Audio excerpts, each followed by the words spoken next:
All right, before we get into today's episode, I got an announcement.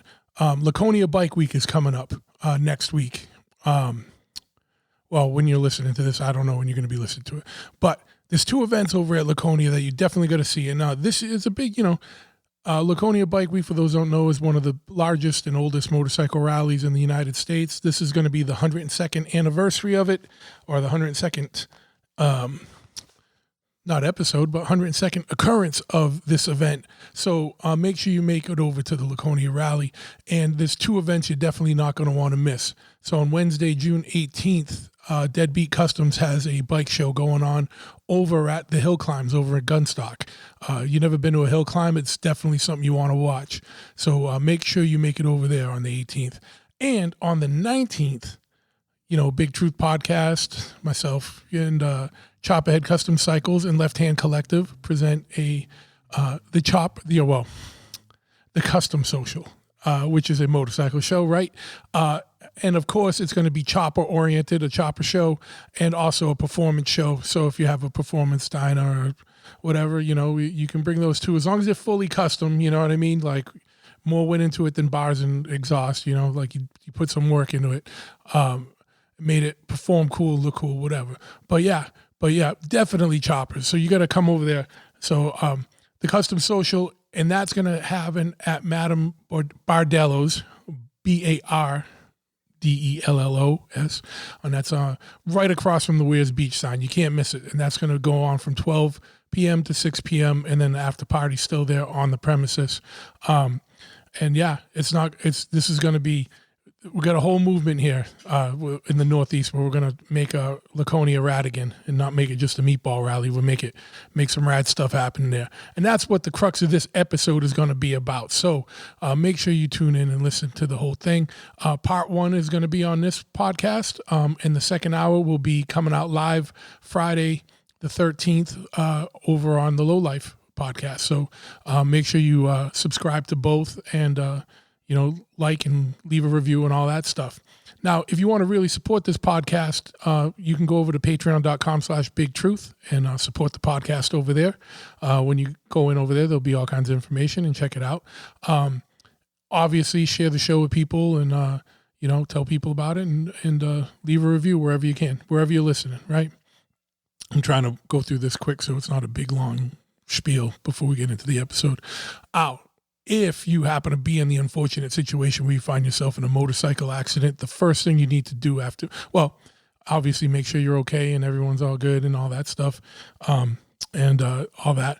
But the first thing you need to do afterwards is call the Glassman Injury Attorneys over at 617-777-7777. Again, 617-777-7777, easiest number in the world to remember. These are the bulldogs in the motorcycle accident, or motorcycle injury law domain. So this is who you want. This is the top tier. You know what I mean? This is big leagues. You don't want some schmo from your town. You want dudes that throw it down and are going to rep for you. So that's who you got to call. 617-777-7777 on Instagram at Gotta Get Glassman. Now, if you need some artwork, right? You got some space on your wall you need to fill, whether it's at your house, your garage, your man cave, your finished basement, anywhere in your house, anywhere at work, something you need some inspiration, you need to brighten up the day. And especially if you have a tattoo shop, you need to go over to Tattoo Flash Collective at tattooflashcollective.com. Yeah, obviously they sell tattoo flash from renowned artists all across the world. But they also sell prints and art books, accessories, posters, prints in any size, whether it's a postcard or a full poster, right? So check them out, Tattoo Flash Collective. If you use the promo code BIGTRUTH at checkout, you get 10% off your order. If you're a Patreon subscriber, you get even more, but you need to be a Patreon subscriber to get that code. But you know what I mean? Even if you join Patreon for a month and then just buy a shit ton of art, you'll come out ahead of the game because you're going to get more of a discount from being a Patreon subscriber of this podcast. So yeah, now if you need some parts or accessories or work done on your bike, you can check out my motorcycle shop, Chopperhead Custom Cycles, located at 13 County Road, East Freetown, Massachusetts. Full brick and mortar motorcycle shop. What does that mean? We're not a lifestyle company, that's trying to peddle you some t-shirts or whatever. I mean, we will sell you some t-shirts and stuff, but you come in here, it's a full shop, right? You come in, there's a parts counter, there's a showroom, there's an area with all our swag. So if you want a t-shirt or a hoodie or riding gear, a helmet, we got Bell, Biltwell, Simpson, everybody. You need some gloves or whatever, do that. And if you need parts, we're set up with everybody. You want a Thunderheader, you want a Bassani exhaust, you want something, you want custom bars, And if we don't sell it, we don't make it, we can get it because we're set up with everybody, right? But we are a full custom shop and a full service shop. So you go in the back, whether you need an oil change or a custom chopper built from the ground up, we do it all. You need a motor rebuild, you need audio done on your bike, you need new bars, whatever. We got it. We got you. So 13 County Road, East Freetown, Mass. If you are not local or we're too far from you and you still want to rep, get a hat or a hoodie or a t-shirt or something, go to chopperhead.com, spelt in the most masshole of ways, which is CHOPPAHEAD.com. For more information on the podcast, just go to bigtruthpodcast.com. All the episodes are out there and more and all that stuff. And without further ado, we're going to get into it now. This is a four-way conversation with us and the Lowlife guys and Steve over from Deadbeat. So it's a fun one. Again, here's part one right now.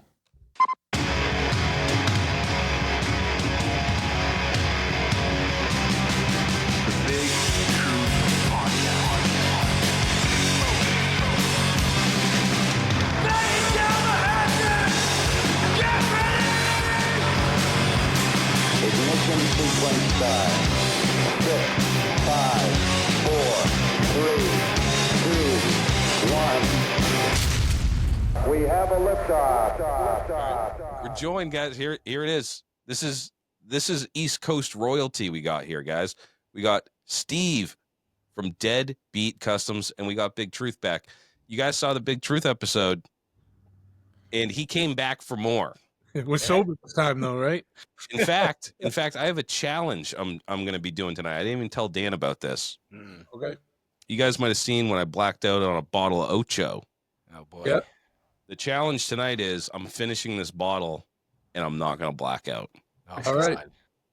All right? I Here got we a go. bottle in the back. Should I go get it? Is this what we got to do right now? Go get it. Go get it. I got a big old mason jar full of this stuff. How do we know that's not water? Because half the bottle's empty. All right. This is an expensive bottle of tequila. Yeah, it is. It's good shit, All right, though. just kidding. It is water. You fucker. Truth's about to down a bottle of Ocho right now. I can't really do a whole bottle, but I am going to drink some Ocho. I know. Actually, I did a whole bottle on Crazy Gentleman's podcast. It was me, him, and Walter. We were at what show we were at? We were at Fuel, and I drank a whole bottle, and then that episode's never going to come out because it got a little too much. Honestly, the one that we did together, I was like, I shouldn't release part 2. It got really bad. I'm glad that we did you first though, because the first half I kept it together a little bit, and then it was night time. Yeah, but that's where it gets fun, man. Because that's what these are, right? Like everyone likes the episodes that's like the posse episodes like this because we're just breaking balls and hanging out and doing dumb shit, right? And Yeah. people Yeah. like this. So you're at the shop, Steve. Where are you? Are you at your I'm at my house. Yep. What do you got going in the back there? What do you got on the lift? Shitbox motorcycle. I Hell fucking yeah. hate that bike. Is that the Evo you've been working on? Twin cam chopper that I bought for $3,000 Oh, okay. on Facebook. I work on once a week if I'm lucky. Nice. Yeah. No shit. Yeah, that's the Yeah, hardest I just- thing, getting time for your own projects, right? Yeah.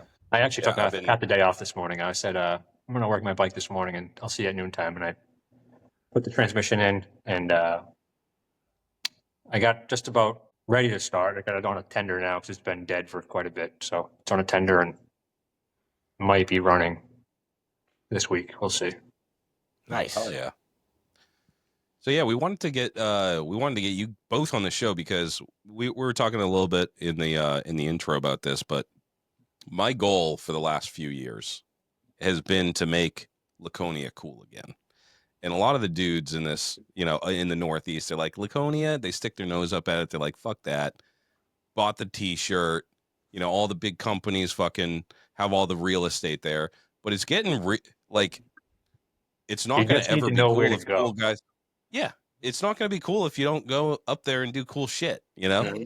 So this episode, we wanted to talk about, Steve, you got something, one of my favorite events you've done in the past too, and I wanted you to talk about that. And Truth has something brand new.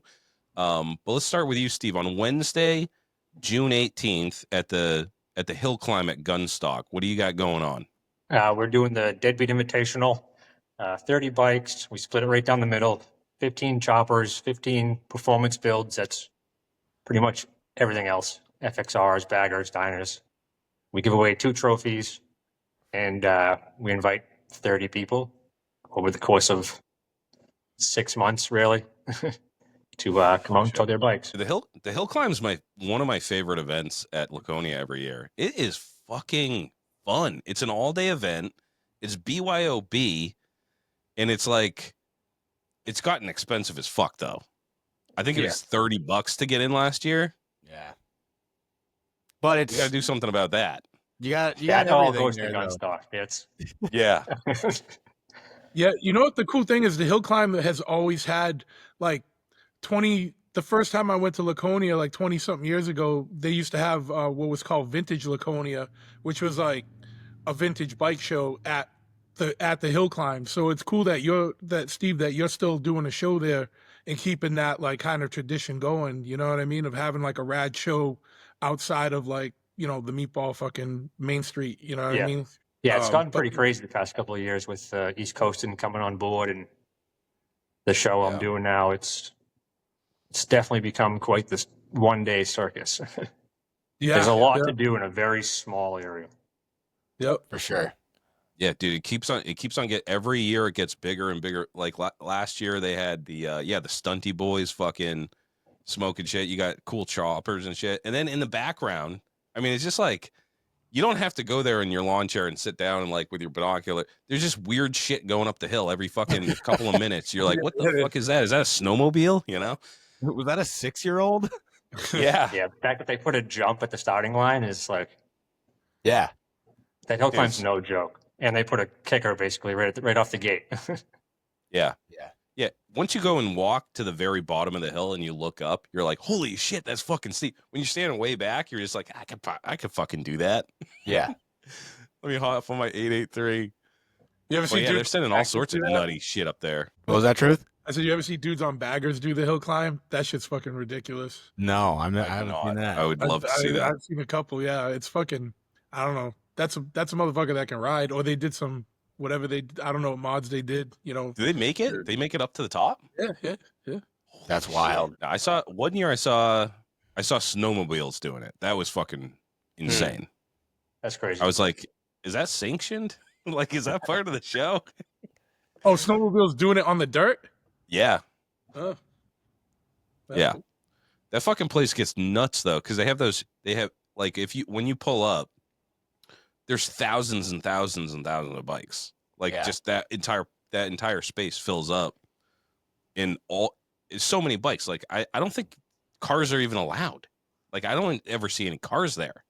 And it's a half mile from roughly where you park to where you're getting into it. If you get there a little late, but straight up, I mean, you get a bike show just walking into the Hill Climb show. It's crazy. There's so many fucking people that go to that show every year. Yeah. I think last year they said they had 8,000 people. 8,000. Yeah. That's crazy. Yeah. I'm always amazed by how many people are actually get there. Dude, what's 8,000 times 30? That's a lot of motherfucking money dude. For the 24, and then you could add a bunch of zeros after. Yeah, I think that's 240,000. Oh, dude! Plus they got the camping there. Plus, people. I'm sure people have to pay through their nose to set up there and all that shit. Yeah. Damn, dude! I gotta own a ski mountain. Who wants to go halvesies? Dude, we'll pool our money, the 4 of us. Yeah, what do you think a mountain costs? I'm pretty sure Gunstock's owned by the town. I think they're one of the only few remaining ski areas on the East Coast that are community owned or There's some actual name for it, but Huh. yeah, Like trust or something, like a real estate trust. yeah. It's pretty Well, rad. I'm moving to that town, dude. They got big money. Streets are paved with gold, bro. Taxpayers probably get a kickback from that, right? Like, Damn, I didn't know that. Yeah, dude. The other thing about going up to Laconia is Wednesday for the last. It's been like it's in the Farmer's Almanac. Like that Wednesday is always like the nicest day of the fucking bike. Don't jinx it. yeah, That's what I said to him in the intro. We were talking about this I think before we the started hill recording. climb last year was the last event I've been to where it didn't rain. Yeah. For real. Yeah. I think if you say it, so I think it's the opposite. I think if you say it, the probability goes down that it's actually going to happen. Like if you're gambling, does anybody gamble here? I'm a big gambler. of course. If I'm on the roulette table and I go, oh yeah, this is going to be black, it's definitely not going to be black. It's going to be red. Fair assumption. I mean, I'm that's not a 50-50 very superstitious chance. guy, but Yeah. Just a I little. don't know. Maybe it's always nice. It's always nice. I'm going to say that. Yeah. So anyways, even if it's raining would be fun too, though. On a fucking hill climb, Yeah. it'd be a sloppy, wet mess. I think, Steve, wasn't it 2 years ago, I believe, the year I brought the Sportster up? I think it had rained in the morning or something, but then by the time they opened up the gates, it was like the most perfect day ever. Yeah. Yep. Yeah. I It's still thought I remembered fucking that. piping hot out there. Like usually I remember, like the couple times I went to Laconia, I just remember it was oppressively fucking hot. You know, being on an old air cooled bike, I'm like, yeah, this is awesome. Yeah, actually, last year it was definitely super fucking hot. I remember sitting in line because there's a line to get in. You know what I mean? And you're just sitting there, and the heat is just like permeating up into your face while you wait for 8,000 people to park.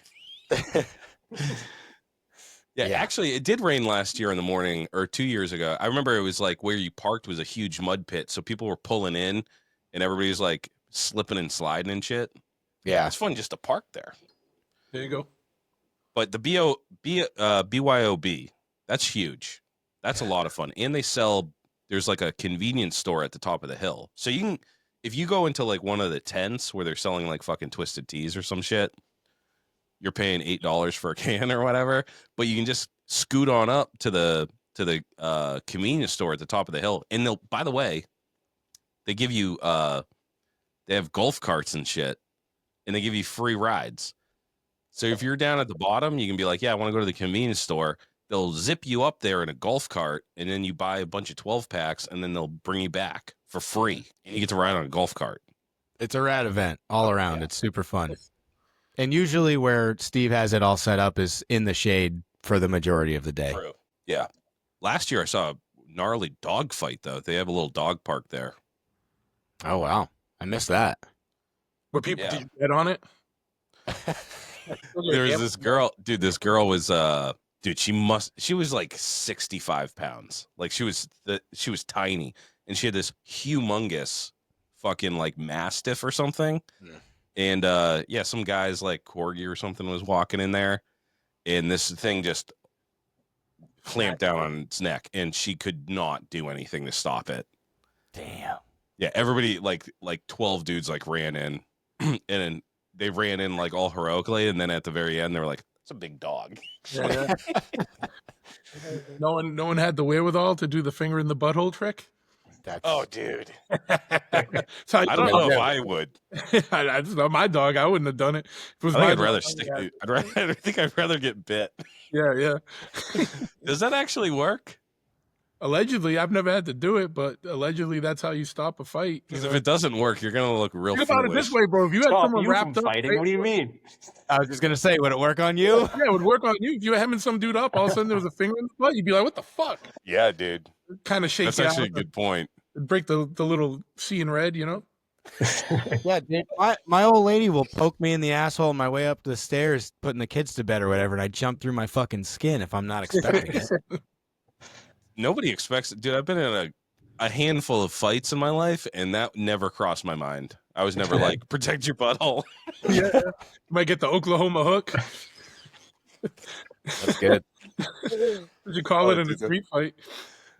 I don't even know. Like, oh, dude. What if the guy likes it? No, you just don't get a fight in P-Town and it'd be good. Dude, oh shit. I don't know. Yeah, the world is a weird place now, though. Yeah, you got to watch out.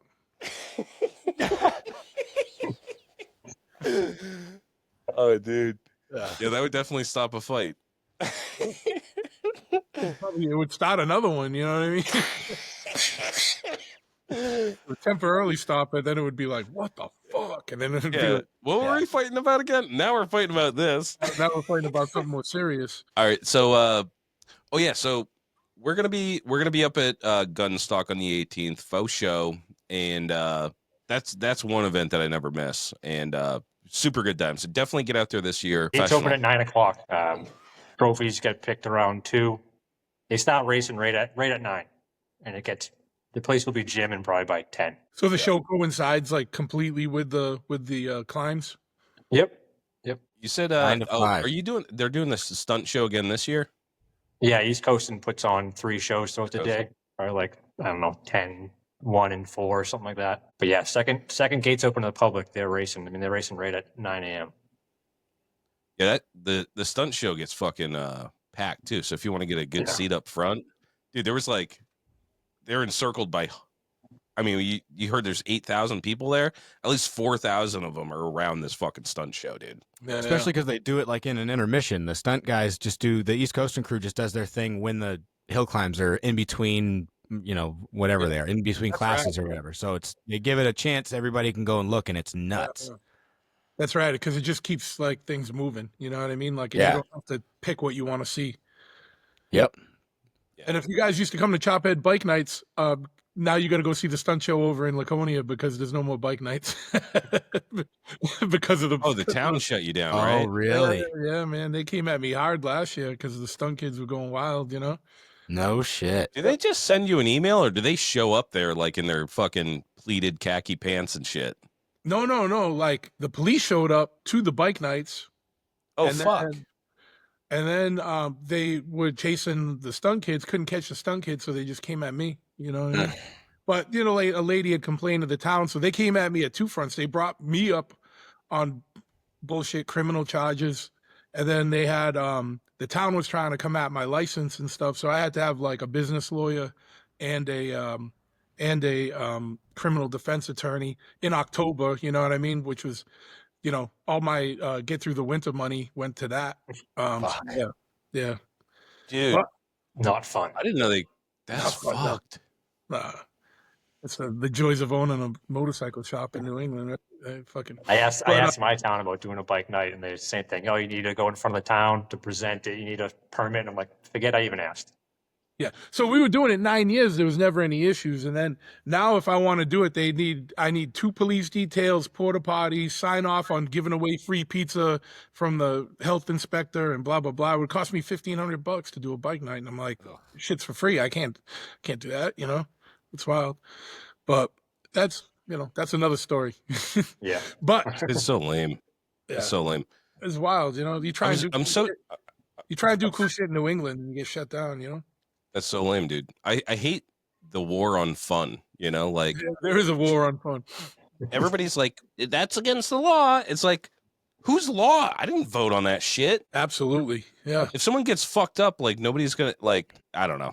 It's just like, they don't want anybody to have any fun. Yeah, 9 years at bike nights, no DUIs, no fights, no nothing. You know what I mean? But Yeah. all it takes is a curmudgeon to. They just want their fucking cut, dude. They want their fucking permits and they want the fucking bullshit, Well, there used to be a different police chief, and he as far as police chiefs goes, he was all right. He didn't, he was cool. And then there's a new police chief, a new board of a new zoning guy, new, all this and that. And this lady, the problem was the lady she didn't just call the cops, she went to the town, so the town had to do something. You know what I mean? So it is what it is. Like a neighbor or something. Yeah, but I had to go to like a public hearing and shit. Like, you know what I mean? They're playing videos and stuff, and I'm like, trying not what to the laugh. fuck? Yeah, I'm trying not to laugh and fucking whatever. You're like, oh shit, that was sick. Dudes are doing burnouts around the cop cars and taking off and fucking. Yeah. I don't see any problem here, guys. Whatever. Dude, all the councilmen are like, yeah, that's fucking dope, dude. Nah, but it sucks because I live in a town called Freetown. You know what I mean? Like, come on, you know what I mean? Come on. It's a good point. People move in from other places and bring their bullshit with them. Like, COVID fucked a lot of shit up, man. You know what I'm saying? True, yeah. Yeah. You guys know that in New Hampshire, man. You guys got hammered with fucking retards moving up there, fucking it all up. Everybody wants to come to the land of the free. And then free or make it die out. state. Yeah. Freetown's a little microcosm of that. You got a whole state. Yeah. I do pretty much whatever the fuck I want. Yeah. But you have to be like out in the woods. I live out in the forest. Yeah. How deep are you out? How deep are you in the woods? I guess, I don't know. Dan's a city slicker, so I wouldn't say very far. You're on top of a mountain though. Like you are in the mountains. Yeah. I live on a dirt road that the GPS doesn't go to, He's not but what, 5 minutes from downtown Henniker? Yeah. But I used to go to Henniker all the time, man. Yeah, he's literally up on a mountain. Yeah, there used to be the guy that taught us, I think we talked about that, Bernie of Vintage, taught us a lot of shit, like when we were first learning. And then there was this kid Josh had a chopper shop there, like doing the wide tire choppers in like the early 2000s. What the name was that shop? It was cool. Henniker had it going on in New Hampshire back like in 2005, dude. It's fine. Yeah, I was surprised to hear there's like more than one shop. Yeah. Henniker to me is big city. Like, because when I grew up in a really small town that even to this day doesn't even have a traffic light. There's like one gas station that doesn't have anybody working at it. It's just you go and you pay with your card now, but it used to be like the country store. It's not even honor system. Like it has a little bucket. You throw $5 in, $5 gas. Like they'd probably turn a profit. Yeah. Yeah. It's a little town called Dunbarton, and it's just like nobody knows where it is. And I think growing up there's maybe 1,000 people live there. I mean, it's all just like, so I'm used to growing up, but like this, I'm pretty close to shit. But like sometimes when I invite people out to my house, especially during the winter, they're like, I can't even make it. My car won't make it there. Yeah. But I was talking to Dan earlier today because I got the Softail I was working off the lift, and it's perfect for shakedown runs because it really puts it to the test. Because the whole fucking road is dirt and washboard and fucking like dips and huge boulders and shit that roll down the hill. It's awesome. So if anything's going to shake off, it's going to shake off on those runs. So kicking up rocks on all your show paint. Oh yeah.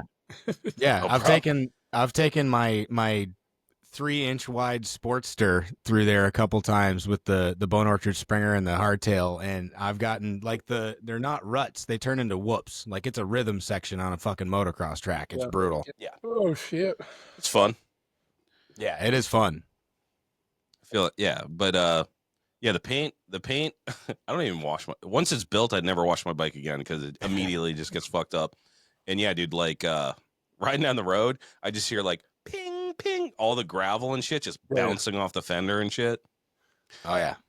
But I do my own paint. I did my own paint job. I tried to do a legit paint job, and it took me about 3 weeks. I fucked it up bad. It's not bad, dude. It's super easy to fuck paint up, man. The worst is when you fuck up the clear and because you're almost done and shit, and then it's like as long as it's like wet sandable, then you can redo it. But like if you break through the clear and fucking fuck up the base coat or something, that shit sucks. Yep. I did an image transfer and I had to do it 5 different times. I kept on like tearing through it, and so now I just settle. I say I gotta ride this fucking thing. I'm done fucking with paint. You gotta befriend a paint guy. That's the goal. Because paint is such a big part of the bike, and it's so fucking hard to get right. And then you bring him on as the second host of your podcast. Is that the technique? Locked down, man. Yeah. I should have just given it to Dan. But I like to do things myself. No, it's good. And I've done a million rattle can jobs, and I was like, I'm gonna invest in the paint gun and all that shit, and get the fucking, I want to do the image transfer and the fucking sparkles. What do they call those things? Flake. Flake. The brain fart here, guys. Sprinkles. That's why you fucked it up, dude. You can't use birthday cake fucking sprinkles, bro. You gotta use You sprinkle it on like Salt Bay. Looks like a fucking donut. Yeah, that shit was hard though. You painted in your garage? Yeah, I did it in my garage. I did a little fucking Dexter Killer Room, and then definitely lost double digits off my brain cell count. Fucking inhaling all the chemicals, dude. Bathed in You acetone. didn't wear a mask? I had the mask on, but You like, it don't even matter. It's like, yeah. that did not create a tight seal. No. I mean, that's the funnest part of painting is getting, you get mad high, but you don't have the stigma of those dudes that like spray the gold spray paint on their face. You know, You ever they have see their the mugshot taken. You ever see that? Someone made a meme of all the mugshots of those motherfuckers. Oh Like, yeah, all the fucking silver face and shit. It's so Yeah. fucking funny, dude. If I find it, I'll send it to you. dude, they all look insane. They have. It's always the metallic one too. It must have like extra Let's have something, yeah. whatever is Yeah. in the metallic paint. But yeah, That's just like a good. gold That's a face. good question for the listeners. Yeah. Someone tell us why metallic paint makes a better huffing situation. Yeah. We'll give you a prize if you the first one that gives a good explanation. First person to tell me why huffing metallic paint is better, Yeah, then I'll send you a T-shirt. yeah. There you go. Throw something in. I'm down with. And maybe I should try different paints. That the next episode that should be the challenge. Yeah, instead of drinking all episode, I'll just huff paint. There you go. I'll bring some Clear. urethane over. Clear's the hardest, man. Yeah, Clear's got that isocyanates in it. That shit'll harden your lungs. Yeah. Yeah, Good I for had ya. a really hard time with the clear. I actually, I had to cave and get the 2K can. I could not get it on thick enough. Yeah, we got to fuck with that gun. I wonder if you got a bad gun or something. It's definitely an operator error. Yeah. As the paint job went on, it got worse and worse. Well, the other thing is like, it's the last part of the build that you're doing, and you just want to ride, and it's like 75 degrees out, so you start rushing Yeah. through shit, and you have to be super patient with paint. Yep. Yeah. I think the worst part of painting is cleaning the fucking guns. I don't know why, dude. It always seems to take forever, dude. And that's when my ADHD kicks in so hard. And I'm like, that's why I don't paint anymore. I painted a little bit back in the day, and I'm like, yeah, I'm upset with that. Yeah. Cleaning the gun sucks the worst. And because it has to be surgically clean. It can't be like, if you half-ass it. Sort of clean, yeah. That's the problem that I had was I half-assed it, and I was like, clean enough, but it's like it got these tiny little passages, and just like a thin coat of paint on there will fuck it all up. Oh, yeah. So yeah, definitely send your paint out to a professional. And that'll fuck it up if you don't get every sparkle out. Yeah. True. Yeah, 100%. sparkles. I just want If to I say, do a metal flake job out here, the next 3 or 4 paint jobs that I do will inevitably have one of those metal flakes in there for sure. And it's always in a super obvious fucking place. yeah, too. it's like a blue flake in the middle of like a white panel. Yep. Yep. A silver flake on a black tank. Yep. Yeah. Yeah, I have a renewed appreciation for how much painters actually charge, because like the guys that do it like really well, it's worth every penny, dude. Oh, absolutely. It literally takes, like, if you don't know what you're doing, it takes weeks. Again, just like, especially when you get fancy with it and you have like a airbrush gun, you know, and you're doing like different designs and shit, and it's expensive. Those mistakes are super expensive too. That paint ain't cheap. No, I can't even imagine how much paint is now, like after and if the tariffs go through on that shit, like, I don't know. Dan will know, right? Is it It's getting bad. wild? It's real fucking bad. Yeah. Yep, for sure. A gallon of clear. I use Omni Clear MC270. It's like budget clear. It's production. It's made to just stick a couple coats on, and it's good. Whoa, it's good to go the next day. And I used to be able to get that a full gallon setup, 4-to-1 setup for like 165. And now I just ordered a kit the other day. Just the activator itself is over $90. So all in total, I think it's like $385, almost $400 just for a gallon of clear. Yeah, so it doubled. Yeah. Over doubled. Yeah. Yep. There's gallons of clear out there that people use on a daily basis in like some of the higher end shops that just a gallon of clear coat is over $1,000. Yeah. How much you get out of a gallon? I can make a gallon stretch pretty far just because I'm doing small tanks and I don't paint with any sort of, I don't know, it's odd timing. I don't do it all year round or whatever. Yeah, yeah. I can probably make it last a gallon of clear coat if I don't have a bunch of fuck ups that I have to keep clearing over and over and over again, like this flamingo set I'm doing. I could probably get like 4 full paint jobs out of it. Oh, that's cool. Yeah. Yeah. But again, it depends on if it's, metal flake and candies and all that shit, and I got to Yeah, because you got to throw a bunch of layers. Throw more down, yeah. Yeah, but it lasts a while. But for me to go, hey man, I only need a quart of clear coat to do your paint job, but this gallon of clear coat is fucking $480 or whatever. That's a bitter pill for a lot of people to swallow. So it's tough. Yeah. Well, nothing's cheap, motherfuckers. Get ready to pay up, dude. Because Right. it ain't me raising the price on shit. You know what I mean? Like, Yeah. fuck it. I know we're already feeling it. I mean, the good thing, the saving grace for me is that the Harley dealer near me is like, now their labor rate's like $150 an hour. So like, and we're still at $90. Like, so that saves me because like the prices of parts went up. It's like, I didn't control the price on that, man. This is what it is. Look, here's the price. Look, like I didn't make that. You know what I mean? But. Mm-hmm. But I think the problem is now, and Steve, this is probably something you got to deal with. The prices are changing so much; it's hard to keep everything updated on the sites and stuff. I'm like, bro, like I just sold this, and it's like fucking yeah. You got to go through like 100 things every day to see what the prices are, man. Yeah, like this shit's wild. Yeah, because all that shit. First of all, it's gonna go up, and it ain't never coming back down, dude. No, I've never seen a price drop on anything. Like, remember, like during COVID and shit, like everything was astronomical. It never came back down. It came down, but it came down, but it didn't come down to where it was. Yeah.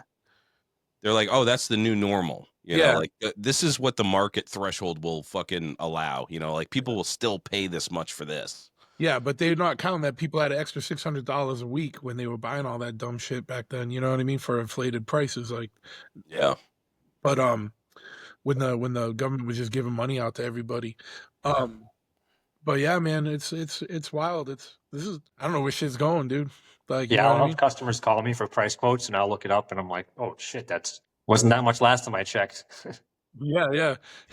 It's like, and that's like, it's like, it's on my site for $50 cheaper. Fuck, I gotta, like when something sells, you forget something, and someone buys it because they see it being cheaper than anywhere else, and then you sold it, and you're like, shit, I can't even replace it for what I just fucking sold it for. Yeah. Oh, dude, that sucks. Yeah, especially like when you have, like Steve, when you have that much inventory. Yeah, we sync up daily for live race, so. Yeah, well, that's good. Yeah, I'm too dumb to do that. Yeah, the computer thing you guys commented at the beginning that you guys weren't good with computers. That's like I'm the polar opposite. I feel like you have to be to do what you do. Yeah, that's a whole different I animal. run 2 monitors all day long. That's all I do. Yeah. Excel files and tech questions. Yeah, I you do. Field all the tech questions and stuff.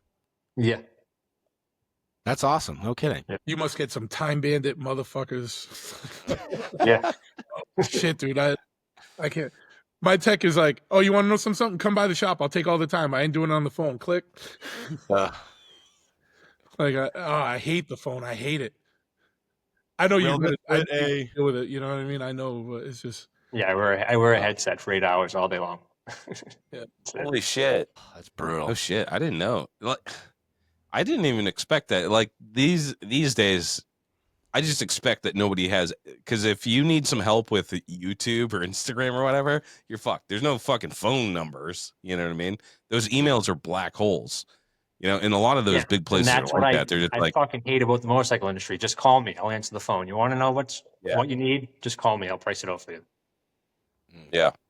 Like if you have to email someone, I answer the phone all day long. Yeah. Yeah. A lot of the people that make parts for, that are resold and shit. We were talking it was Gremlin Wiring. He does his own tech support over the phone, like through different websites and stuff. And it's like, I'm pretty sure he's the only one doing Sportster wiring harnesses right now. I was carrying Cycle Visions had like a stripped down Sportster harness, and they stopped making it. I'm like, the only person I know that makes one is Gremlin, so go to him. Yeah. No shit. Yeah. His kits are sick, and he keeps on innovating. He just came out with I think he's working on a Softail kit or whatever. It's pretty sleek. But I just got his MC Shop tees this month. I just got his it's Gremlin wiring this month, so I got that t-shirt. Oh, no shit. It's super sick. Yeah, it's cool. Dude, yeah, that I wish I would have bought that because I just did the wiring on my bike, and I was like, I forgot a bunch of stuff that I used to know. And I had to and then oh, dude, it was stupid. I forget how stupid I am. I'm like, I have no business doing any of this shit. Yeah. You wire one up, and then for 6 months after, you're like, I know literally everything there is to know about this setup and the wiring and the charging system. And then 6 months after that, it's all fucking gone again. Yeah. You need to know a lot to put a motorcycle together, and you're switching disciplines, like we're just talking about paint. Paint's its own discipline. You need to know this much to do it really well. Wiring, if you want to do it, anybody can wire a bike up. If you want to do it really well, like 4 wires, but yeah, if you want to do it nice, right, and neatly, that's a different. Yeah, well, that's what I'm saying. Yeah, that's a different level. Yeah. And I think that's what I strive to do it better every time I build a new bike. I'm like, I get a new skill set, try to do it a little bit better, Well, because you learned from the last one. Yeah. But then sometimes time passes and you forget. You're like, oh yeah, that's the wrong. I already did that mistake. Sometimes you make the same mistake twice. Ugh. But it's fine. It's just time and money. We all have plenty of that. Yeah. Yep. I did that the other day. I was going through the scythe just to make sure it's all good for Party at the Pen. I did an oil change on it, and I have the pill oil tank on it, and I know it doesn't take 3 full quarts of oil. I put the first 2 in there, and I just start dumping in the third one. Fucked off, not paying attention or whatever. Overflowed the oil bag. It's all over the fucking battery. It's all over everything underneath. The front fender is completely covered in oil. The exhaust, I had to fucking completely wash the bike. So stupid. My favorite oil story though on that bike is fuck off when you when you first built it and you stuffed a rag in there to when you were painting it, and then the rag fell in, and then you were riding around for months. Oh no! Yeah, and you're like, I'm having oil feed issues, and then you finally took it off, and there was a fucking one of those blue shop rags in there. I still have it. No, it's these white. They're paper towels, and I use them. It was a paper towel, white ball paper towels, and I did the pill oil bag. I wanted to suspend it from the hole, so I put a bunch of towels in there to compact them in there, and then put the hook in there so there was a decent seal. Well, one of the rags stayed in there, and I didn't check apparently, and I put the fucking bike together, and it was a cold-hearted bitch. It would take. On a 90-degree day, it would take 10 minutes for that bike to get to operating temperature. Straight up, choke on, that fucking thing. And it ticked like a motherfucker. And I remember opening the oil cap one day and it doesn't look like it's flowing all that much. So I did an oil change. I kept thinking it was something to do in the transmission. So I ended up doing an oil change and I drained it. And as it was draining, it took fucking forever to drain too. So as it's draining, I stuck my little pen light in there. Yeah, I stuck my pen light in there, and I could see it looked like initially it looked like leather just because it was soaked with the oil, so it was brown. I'm like, what the fuck? So I pulled it out, and it was one of those. I still have the fucking paper towel hanging up in my garage. There you go. Oh, it's a paper towel? It was a straight up paper towel. I ran. It stayed. Ryan, what would you say? I probably did 500 miles with that. You should have hit up the company that made that and got a sponsorship because that's a tough ass paper towel, man. I figured that would have fucking. It's still in one piece. Yeah. It's not even like the edges are torn. Was it Brawny or Bounty? No, it was White Ball. WYPALL. I use them for work all the time. Brand. I make toilet paper. Yeah. I have a funny rag story. Years ago when I first finished my pan shovel, the Sex Panzer, I was riding it and I didn't take the motor apart. I was just dropped the motor in. I was like, this fucking feels weird and shit. And I was like, something's not right. And I opened up I took the kidney cover off and there was a rag in there, but it was riding. but there was a rag in there, like in between all the gears and shit, like a red shop rag. You know what I mean? Damn. I was like, Shit. God damn, dude, fucking. Now it's like, no matter what, if it comes in and it's old, it's getting torn down. Like we ain't rolling the dice. Fuck. That's fucking nuts. But yeah, weird shit. Yeah. See? Yeah. You gotta be careful with them rags too. I forget. I forget shit in stuff all the time. But that was funny because you put down some decent mileage with that rag. Yeah. With that With fucking, a paper towel in there. and it was still Yeah. intact too. That's the other thing. It didn't dissolve or anything. It was perfectly still a Where square. can one get White Ball? I need some. I get it from work. Yeah, Yeah, I've never heard of that. Wipe all. Yeah. is it like industrials, fucking- like a commercial? It's not. That's not like a go to the grocery store and grab it thing. No. That's like we get industrial them. toilet paper. We get them in. It's things 80 built grit like toilet this. paper. Yeah. No, they're huge. I use them for like hydraulic spills and shit like that to wipe stuff down all the time at work. They're real Yeah, nice. it was big too. It wasn't. It's not like a little regular. piece of. Yeah. No, it's big. Yeah, it stayed in there for a long time, it got me to the point where when I just did the oil change the other day, I ran some fucking brake clean in the oil. Once all the oil was out, I ran some brake clean in there, and then I ran some like zero weight through it just to make sure everything was fucking flush and there was nothing, no chunks of nothing in there. So it's all good. Yeah, don't put rags in your shit. I've seen people do that with like they'll stuff a terry cloth or whatever, the red cloths in the exhaust ports.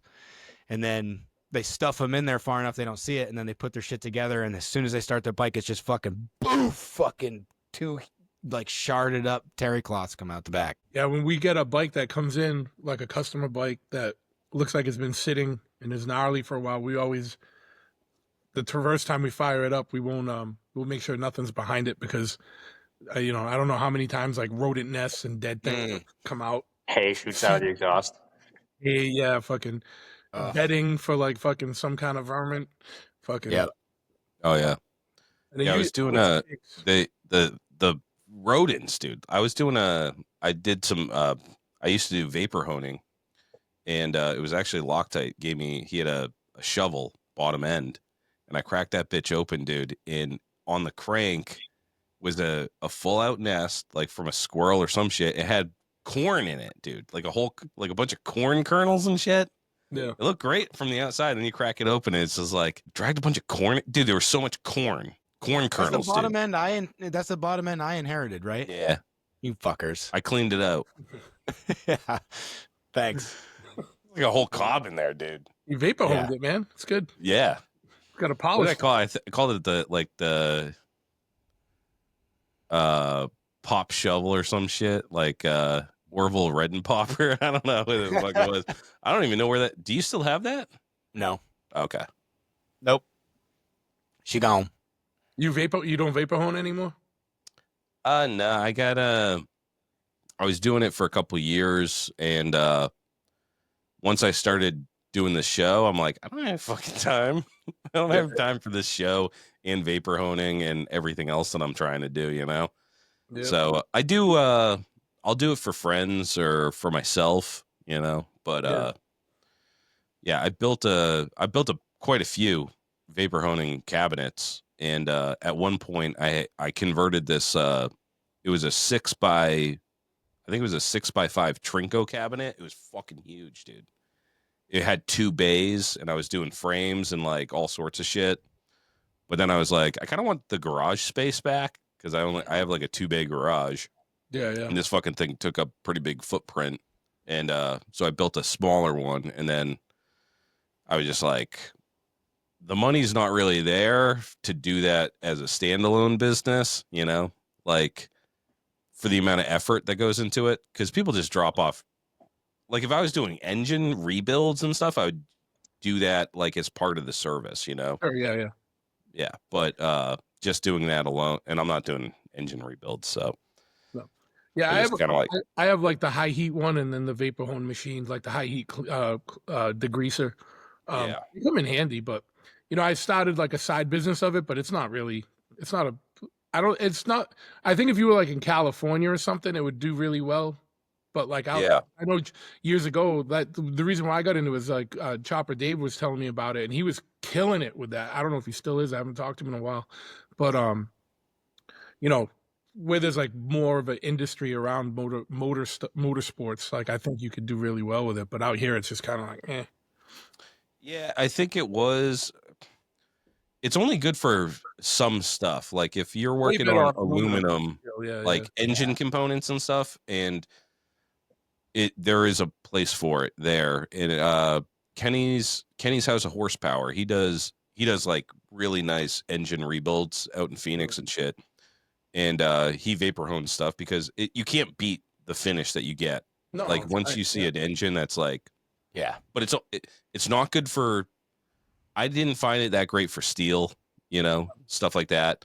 People would bring you weird ass shit, but like carb rebuilds and stuff, like that was like my bread and butter right there. It's like someone give you, they drop off a shitty carb and you break it down, vapor hone it, rebuild it with a new kit, and fucking thing's brand new. Or if you're doing anything with like engine cases, anything aluminum, it works really well. But same here. That's what we end up doing with it. Yeah. But it's a lot of fucking work, and a lot of people too. They would bring stuff that's like it's a finishing process. It's not like a stripping. You can't you're not taking off powder coat and stuff. So No. I had like the dry cabinet to blast off like powder coat, and then I'd put in the vapor honer for the finish. But yeah, I just accumulated more stuff on my plate, and I was just like, I'm just gonna do this. Like it was fun. And I met a lot of people through it, which was cool. But I just don't have the time. I'd rather be just working on my own shit, whenever I can. And riding bikes is nice too, especially we only get about 3 months during the summertime right now. It was fucking 40 degrees last week, and it's finally like nice out. So it's like I kind of want to get out on two wheels. Like down here, it keeps raining, and then like there'll be like 1 day of nice, and then like 4 days of rain, and then 1 day nice. We finally had 2 or 3 days in a row nice, and it's like the shop's going wild right now. You know what I mean? But oh yeah, everyone remembers they have a bike when there's two nice days in a row. They're like, oh yeah, I got a bike. I forgot about this fucking thing. Yeah. It's those. That's I started really late on this. Well, I did a Softail build, and I wasn't planning on even doing a build on this thing, and I was just like, I started I think in February or something. And I was like, I had a Softail, and I was like, oh, I'll just throw on a new tank and a fender or whatever so it doesn't look so gay, Because I had a stock Softail with a bunch of Kuriok and shit on it, and I was like, I can't be seen in this thing, And it turned into a whole ass build. It was a fucking pain in the ass. And I just sold my shovel head and sold my Sportster and shit, so I was like, I need something to ride. So then it was hacking season. I got the fucking paint job done. I have zero money to my name now. I'm definitely in the red, but I have a bike to ride. I finally did some shakedowns this week and on to the next one. I got the next bike on the lift too, Danny, that we're going to be working on. Sick. Cool. Yeah, I'm going to be getting on that paint job when I'm done with Billy's. Yeah, see, I'm smart. I did the paint job thing. Now I'm giving it to the pro. Yeah, you just had to get out of you had to say you did one, right? You got to try it. You got to try it out. Yeah. For sure. And you're just like, this is not for me. Yeah. Try it out so that when you come to a painter, you understand what Rhino is saying. Yeah, then when they give you the price, you're not just like, oh my God. The price, the then time you're like, frame. oh, I get it. Then you understand what 2 weeks in painter time means. Yeah. Dude, and by the way, you're like, I'm happy to pay that. So I don't have to do that again. Yep. Yeah. I don't think I'll be painting it. Actually, I'll forget how shitty it was, and then I'll go and paint a bike next year too. I'll walk you through that one. Yeah, that's what I needed was a chaperone. Can't be left alone. Man. But okay. Truth, I wanted to get into your show because this is brand new, and you said it was a last minute thing that you're putting together, right? Very last minute thing. So what's going on Thursday? Over the last couple weeks.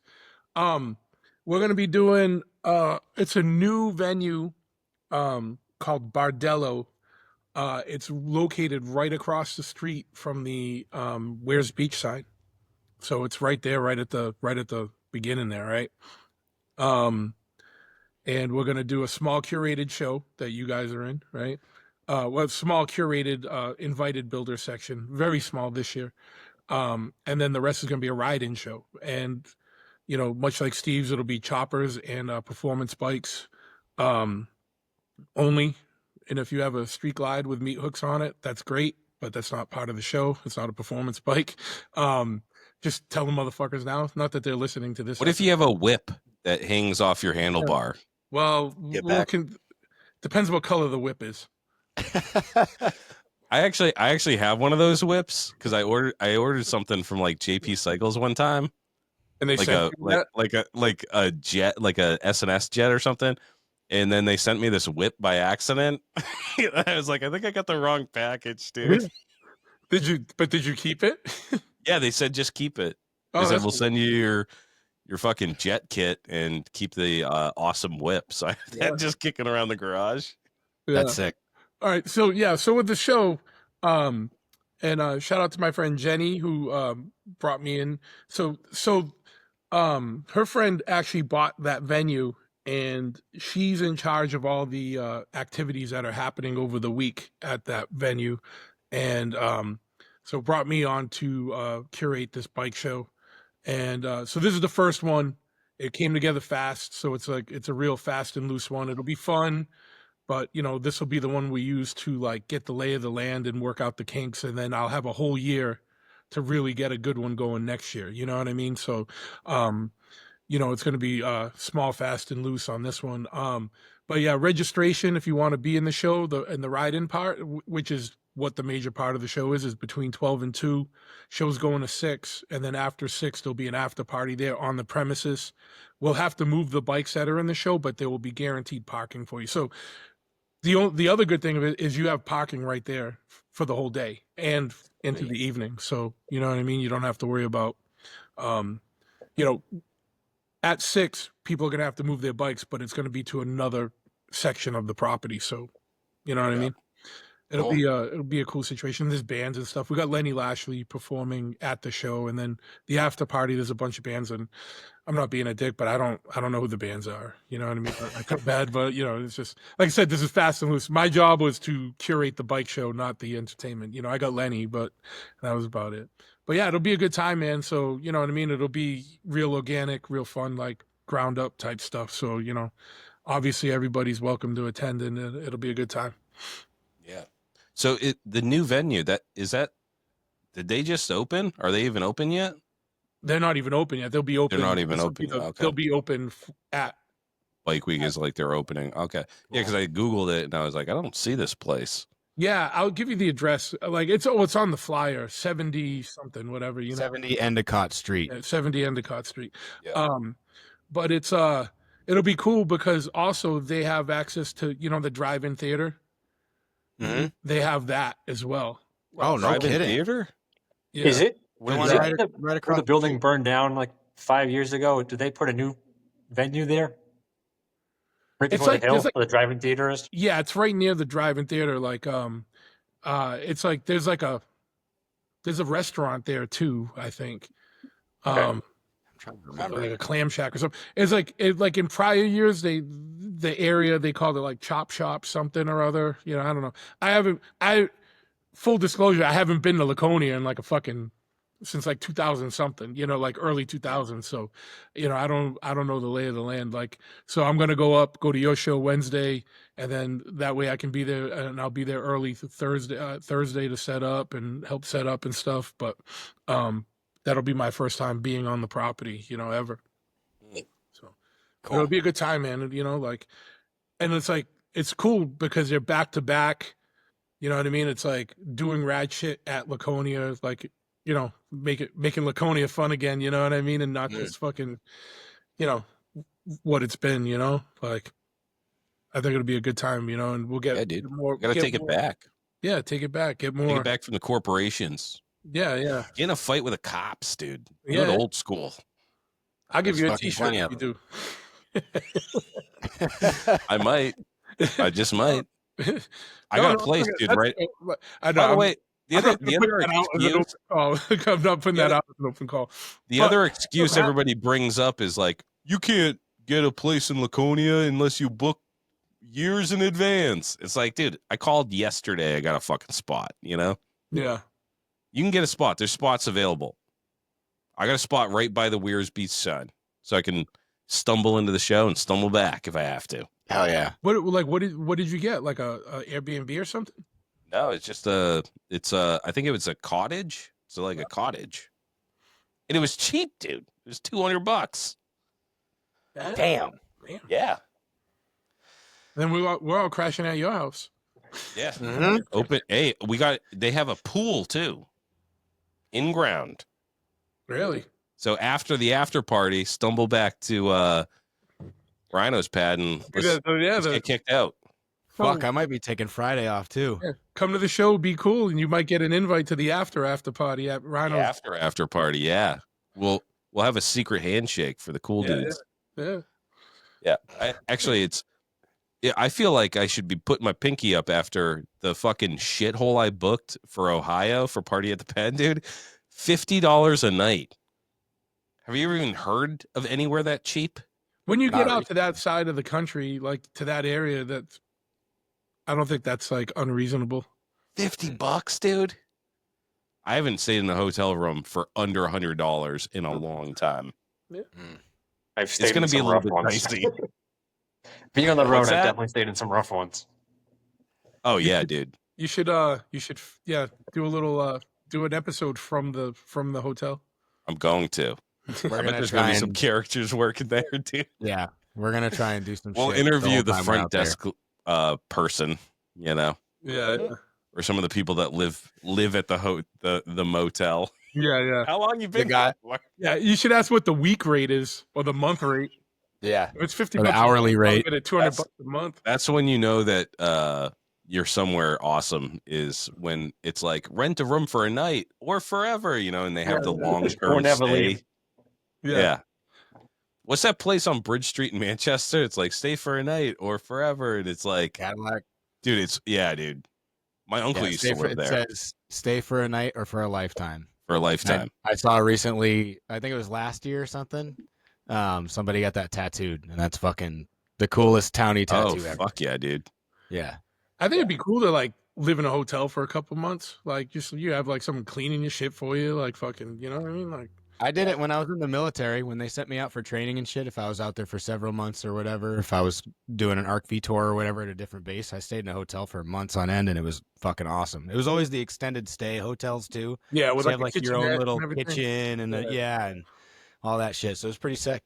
Yeah, dude, you don't have to clean up after yourself. You just fucking It's like being rich. they get the tiny little garbage cans, Yeah. and you're like drinking and ordering pizza and shit, and the fucking thing's just overflowing with Yeah. trash, and then you're just like, let the maid clean it up. Yeah, she'll Yep. come, she'll be by in the morning. No tip. Dude, Yeah. dude, I'm psyched on this. Is the most excited I've been for Laconia. We always have a good time. We always go up, and you know, it's a good excuse to get out and ride bikes. There's awesome riding out that way, and do all the fucking kitschy shit too. Yeah. And you know, it's funny because I remember you saying, I think when we were at the Haverhill show, you were talking about Laconia and trying to do something to like take it back. You were saying that was kind of a mission. And then Yeah. that's why you're like the first dude I called when I got that offer to get this show going. And I was like, yeah, I know who to talk to. That's gonna be stupid about this. Like, Lowlifes, you better show up at this fucking show. These shows, guys. Yeah. For I want real. to see everybody at the hill climb. I want hill climb show. 10,000 in attendance this year. Yeah, absolutely. Fuck We yeah. get rowdy, and then Thursday we're gonna blow that spot up. And then we're gonna Fuck start. yeah. Laconia is Let's do it like let's make it look like I just blanked out on the name. You know the famous picture of the dude sitting on his bike with like 5 bottles around him. He's like a the boost. Hollister riots, Oh, dude. let's make Yeah. it Laconia riots, bro. Yeah, dude, I'm gonna dress up like that guy. Yeah. I'm gonna get some weird twill pants and shit, and snap a pic of me, dude, because I'm gonna be in rough shape. Then you can go right to the Race of Gentlemen and be fucking fit right in.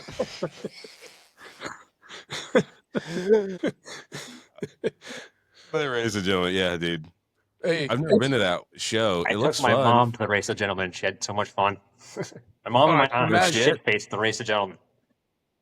yeah. That's awesome. My boy Jimmy races in that from Murphy's Law, and he's like, "You gotta come out, just stay at my hotel. We go fucking crazy." Harley puts on a good show there. The night of the Yeah. troglodytes. Harley from Tradition puts on a good show there. That looks fun as fuck because it's at the hotel near the pool and everything, and just wild over there. Like, Yeah, I stayed in that hotel, and that's one hotel my wife still talks about because there was fucking dirt in the bed sheets, and she's like, "That place was so gross." yeah, It was such a good time, though. We had perfect like balcony view of the whole party. I had a great time. yeah, fuck That's cool. Yeah, one show. Speaking of hotels, one of the best shows was that Cheap Thrills show that they did in that U-shaped fucking motel or whatever, like right down on the boardwalk and shit. The setting is like everything, you know. Yeah, absolutely. That's why I haven't done another Full Speed Ahead because we can't find a good venue. Like, we still have like the coolest fucking pre-party. We got a battleship, you know what I mean? And we still got access to the ship, but trying to find land big enough close to the ship where we could do the big show is hard, man. They won't let you put bikes on the ship. It's so hard because like the deck, like to like when the tide changes, like the plank to put the bikes up is like this. Oh shit! And then it goes like this. You know what I mean? And you're like, you know, and everyone's got no brakes and shit, so it's like it would be a catastrophe at the bottom of that. Oh, you know? What I God. mean? Yeah. Feel like a new Boston Tea Party, a bunch of choppers at the bottom Yeah, of the we harbor, brought a dude. couple bikes up, but it's like you know what I mean? But you couldn't like do the whole thing. Yeah. And we do hot rods at that too, or we did do hot rods at that too. So, you know, so you need a little bit more space, but that's fun as fuck. When was it? When was the last time you guys did that show? Was it before COVID? Before COVID, yeah. Yeah. It was pre-COVID. And then because it was the year that it hit, because then, you know, we used to do the main show at the Brockton Fairgrounds, and then during COVID, Amazon took over the Brockton Fairgrounds as a parking lot for their fleet of delivery vehicles. So Yep. so there was no going back to that. I can't compete with Amazon, man. Steve might be able to, but I can't. Get him, Steve. Yeah, fuck that. Fucking Amazon. That shit fucking Amazon and It's Walmart. just so fucking crazy, dude. All right, and that concludes part one of this mashup episode. It is a 2-hour episode, so you got the first hour here on the Big Truth podcast. And if you want to hear part two, the second half, we get more into the shows and all that stuff. The second half is way more action-packed, so give that a listen to. It'll be out this Friday, the 13th, June 13th, on the Lowlife Podcast. So if you're not already listening to them, go give them a follow, give them a subscribe, give them a like, all that stuff, and leave a review wherever you're listening. For both parts. And yeah, that's it. Keep it live. And we hope to see you all at Laconia coming up June 18th and June 19th.